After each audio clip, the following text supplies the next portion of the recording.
Il s'agit de M. Swalio Richard Tioté, qui en 2011 a été victime de l'article 48 du Code de la nationalité.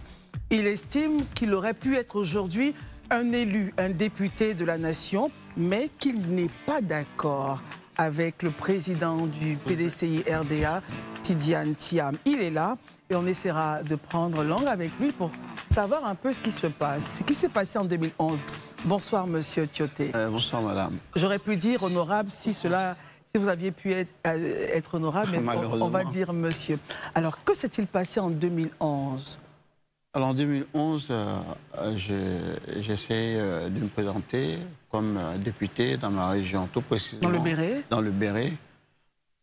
Donc, par ma grande surprise, bon, voilà. On va parler un peu plus fort. Alors, j'ai décidé de me présenter dans le Béret comme député. Et malheureusement, ça n'a pas été. Voilà. Qu'est-ce qui vous a empêché justement de ne... Alors, j'ai été frappé par une loi qu'on appelle l'article 43. 48, pardon. 48, l'article 48.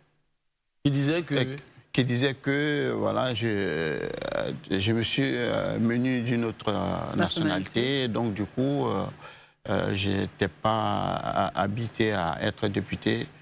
Donc, du coup, j'ai pris acte. D'accord. Daouda, vous aviez pris la parole, je vous la donne. Ah, question.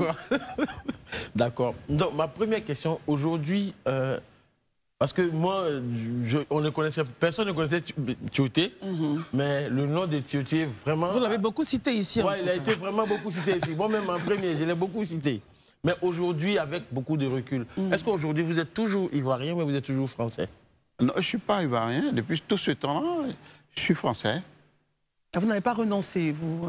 J'essaie de renoncer, c'est-à-dire renoncer à la nationalité française. Oui. Non, je n'ai pas renoncé à la nationalité française. Donc après l'affaire du Béret, où la justice vous a débouté, vous avez préféré garder votre nationalité française? Ah oui, j'ai préféré garder la nationalité française et prendre du recul. Et je n'ai plus voulu m'ingérer dans quoi que ce soit. Je suis resté dans mon coin. Mais aujourd'hui, concrètement, oui. Certaines personnes... Je n'ai pas dit, bon, on peut le confirmer, votre nom est toujours sur la liste électorale. Comment est-ce que ça s'est fait que malgré que la justice vous ait débouté, voilà... Alors ça, c'est plus de ma faute, c'est pas de mon essor. Et mettez-vous en tête comme quoi que depuis tout ce temps-là, je suis considéré comme sur la liste électorale, les gens qui sont décédés, qui ont leur nom sur la liste électorale. Quelqu'un devrait se lever et dire ce nom-là n'a pas le droit d'y être, c'est cela? Oui, mais ils peuvent dire ce qu'ils veulent. Mais moi, personnellement, je ne vote pas, je suis là, je ne suis pas ivoirien, voilà. Donc, je ne me mêle plus de quoi que ce soit. Politique, très bien. Voilà. Alors, docteur dans mon coin. Monsieur Tioté, vu que le contentieux concerne aussi les personnes qui sont sur la liste électorale, pourquoi est-ce que vous-même, vous n'êtes pas allé à la CEI déclarer que vous ne devez plus figurer sur la liste parce que la décision de justice a décidé que vous n'êtes pas ivoirien? Monsieur, ça n'engage que la CEI. Ça, c'est plus de mon essor. Très bien. Herman? Moi, d'abord, j'ai une série de petites questions. Est-ce que vous confirmez aujourd'hui que votre nom est toujours sur la liste électorale? Monsieur, ça, je viens de l'apprendre à l'instant. Sinon, moi, personnellement, je vous dis clairement que je ne m'occupe plus de ça. Voilà. Okay, ça veut dire vérifier, Daouda. Il faut qu'on vérifie. Allez-y, vous avez la parole. On va justement, En quoi est-ce que, puisque j'ai lu un peu ces derniers temps, vous avez donné un peu accordé des interviews à des confrères, vous avez dit que M. Tidjane Thiam, par exemple, enfin, entre autres, il faisait de la mauvaise foi. Mais en quoi est-ce que votre cas ressemblerait à celui de Tidjane Thiam? Mais c'est le même article 48 qui m'a frappé, qui le frappe actuellement. C'est ça, c'est le même cas. Et je vais encore plus loin. Parce que le cas du grand frère Thiam, en même temps un grand intellectuel, moi, à mon temps, je ne savais pas que l'article 48 existait. Je ne connaissais même pas ça. Je ne savais pas. Et du coup, là, en partant sur la même voie, moi, je peux vous dire que pour acquérir la nationalité française, je l'ai acquérie par décret, comme Thiam. Voilà. voilà. Ses avocats disent que lui, il a été... Ça n'engage que. Mais moi, personnellement, je vous dis clairement, pour moi, ma nationalité, je l'ai acquis par décret. Votre cas, vous constatez finalement que votre cas ne ressemble pas à celui de Tidiane. Ça, je ne peux pas vous dire. Je ne rentre pas dans ces détails-là. Ça, je ne rentre pas dans ces détails. Mais moi, je sais pertinemment que l'article 48 nous concerne tous les deux. Très bien. Et l'affaire de M. Tioté, c'était en 2011 que les faits se sont déroulés. Exactement.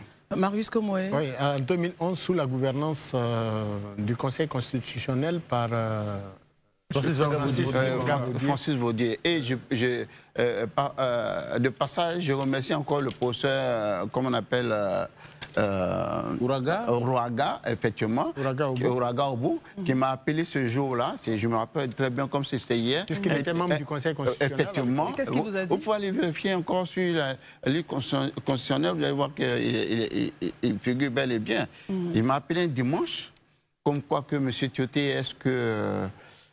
comment se fait-il que vous vous appelez Richard? Et je lui ai dit bien que ce jour-là, que j'étais français. Il m'a dit, j'ai pris note. Ça s'est passé un dimanche. Et le mardi, c'était promulgué dans tous les journaux, comme quoi qu'effectivement, je me suis muni d'une double nationalité. Alors que moi, je ne savais pas. Si je savais vraiment qu'il y avait un article de 48 qui allait me frapper, du code, pourquoi j'allais venir me présenter, investir tant d'argent dans ça? Mais M. Tioté, avec beaucoup de recul aujourd'hui, avec toute cette... Parce que vous avez été frappé de cela, M. Tidiane Thiam a été frappé. Oui. Et je suis sûr qu'au-delà de vous, de nombreux Ivoiriens qui sont dans la diaspora subissent, ils ont seulement pris une autre nationalité. Est-ce que vous ne pensez pas qu'en fait, on doit essayer? Est-ce que ou parce que la loi est adaptée? Justement, je vous remercie parce que cette loi-là, elle existe depuis 1961. Nous sommes en 2025 quand même. Moi, personnellement, je trouve que cette loi devait être abrogée et nous donner la chance à nous, les jeunes de la diaspora, ou à nos enfants de pouvoir s'intéresser à la politique ou à d'autres affaires de notre pays. Vous estimez que cette loi, elle est exclusitionniste? Non, je ne parle pas d'exclusionnisme. Je vous dis clairement qu'elle doit être abrogée.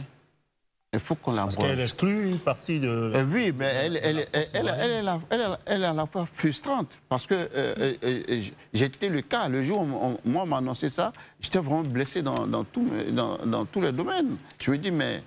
Voilà, parce que je ne savais pas que ça existait. Mais vous reconnaissez au moins que nul n'est censé ignorer la loi. Oui, ça je le sais, mais la loi, elle s'applique à moi, je n'ai pas fait c'est un problème.